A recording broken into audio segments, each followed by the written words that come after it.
Wow.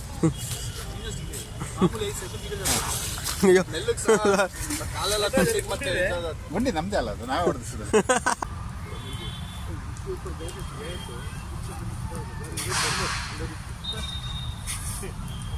ಕೈ ಎಲ್ಲ ಎಷ್ಟು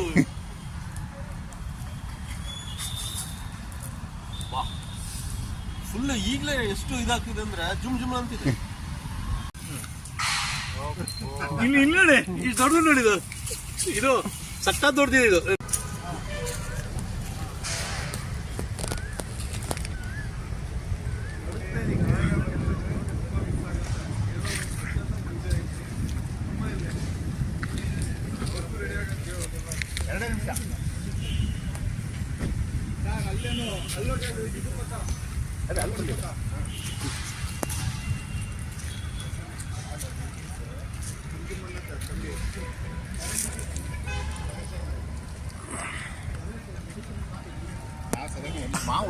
ಮಾವು ಸಖತ್ ಕಾಯಿ ಬಂದಿತ್ತಲ್ಲ ಮಾವು. ಎಲ್ಲ ಕಾಯಿ ಹಣ್ಣಾದ್ರೆ ಒಳಗಡೆ ಹುಳ, ಹಣ್ಣಾದ್ರೆ ಹುಳ. ಅಡಿಕೆ ಹಿಂಗಾರದು ಸಿಕ್ಕಾಪಟ್ಟೆ ಉದುರಿ ಇರುತ್ತೆ. ಹಿಂಗಾರಿ ಕಾಫೇರಿಗೆ ಒಂದು ಮಳೆ ಬೇಕಾಗಿತ್ತು. ಹಾ ಕರೆಕ್ಟ್ ಆಯ್ತು. ಕರೆಕ್ಟ್ ಆಯ್ತು. ತೆಂಗು ಹೋಯ್ತು. ಹೌದಾ? ತೆಂಗು ಹೂ ಸಿಕ್ಕಾಪಟ್ಟೆ